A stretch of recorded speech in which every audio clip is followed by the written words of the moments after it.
Guys ആകെ മൊത്തം സീനായി. ഞാൻ ഇവിടെ എന്ന് എടുത്തോണ്ട് വന്നു അന്ന് മുതൽ പ്രശ്നങ്ങൾ. ആദ്യമേ എടുത്തോണ്ട് വന്നു വയറ് വയ്യായി, ആകെ സീനായി. ഒരു മാസം എടുത്ത് അവൾക്ക് ബെറ്റർ ആയിട്ട് വരും. ഇന്ന് രാവിലെ നോക്കി ആദ്യമേ ചെറിയൊരു ചോപ്പ് പോലെ അവളുടെ കണ്ണി വന്നു. ഞാൻ അന്നേരം ചെറുതായിട്ട് എന്തെങ്കിലും കടിച്ചതായിരിക്കും ഞാൻ വിചാരിച്ചു. പക്ഷെ ഒരു മണിക്കൂർ കഴിഞ്ഞപ്പോഴത്തേക്ക് ഈ കണ്ണൊക്കെ മരിക്കാറായവരെ കണ്ണൊക്കെ മണ്ടയ്ക്കോട്ട് കയറി പോകുന്നു. ഒരു കണ്ണ് ഫുള്ളി അങ്ങ് പോകുന്നു. മറ്റേ കണ്ണിനെ ബാധിച്ച് രണ്ടും ചുമലയായി. കണ്ണുപോലെ എല്ലാം മണ്ടക്കോട്ട് പോയി. എനിക്ക് എന്ത് ചെയ്യണമെന്ന് കേസ് ഇവിടെ ഞാൻ എടുത്തതിന് ശേഷം ഫുൾ എനിക്ക് പ്രശ്നങ്ങളായി വന്നുകൊണ്ടിരിക്കുന്നത്. എന്തു ചെയ്യണമെന്ന് എനിക്ക് അറിയില്ല കേസ്. അതിനോട് ഡോക്ടർമാരെ വിളിച്ചിട്ട് കിട്ടുന്നില്ല. ഇപ്പൊ ഏകദേശം 8 മണി ആയതേ ഉള്ളൂ. 10 മണി ആവാതെ ഗവൺമെന്റ് ഹോസ്പിറ്റലൊന്നും തുറക്കത്തില്ല. എന്തോ ചെയ്യണമെന്ന് എനിക്ക് അറിയില്ല കേസ്. പിന്നെ കുറച്ചു നേരത്തിന് ശേഷം ഞങ്ങളുടെ ഡോക്ടർ ഉണ്ടായിരുന്നു. ആ ഡോക്ടർ പുള്ളിയെ വിളിച്ചിട്ട് കിട്ടിയില്ല ആദ്യം. പിന്നെ തിരിച്ചു വിളിച്ച് പുള്ളി എനിക്ക് എടുത്തു, കോളെല്ലാം എടുത്തു. പുള്ളി പിന്നെ എനിക്കൊരു മരുന്ന് അത് 3 ദിവസത്തേക്ക് നോക്കാൻ എന്താവും എനിക്കൊരു പിടുത്തമില്ലേ. ഇപ്പോഴാണ് ഞങ്ങളുടെ വീട്ടിൽ നിന്ന് ഒരാൾ പോയത്.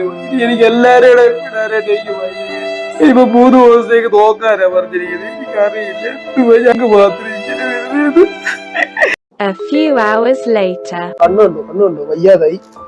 ഇപ്പൊ മരുന്ന് ഒഴിക്കണം. കണ്ണൊക്കെ സീനാണ്. പിടിച്ച്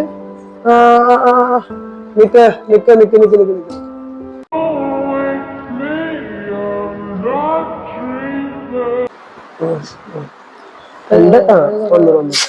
റിലാക്സ് ആയി. സാറോള് 3 ഡ്രോപ്പായി. 3 ഒന്ന്. എടാ നീ കമത്തിതാ തുമ്പെ പിടിച്ച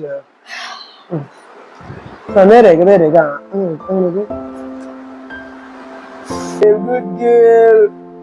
ഗൈസ്. അതിനുശേഷം ഞങ്ങൾ ആരും എങ്ങോട്ടും പോയില്ല. അവളുടെ കൂടെ തന്നെ ചെന്ന് കുറെ നേരം കളിച്ച് അവളുമായിട്ട് സ്പെൻഡ് ചെയ്യുമായിരുന്നു.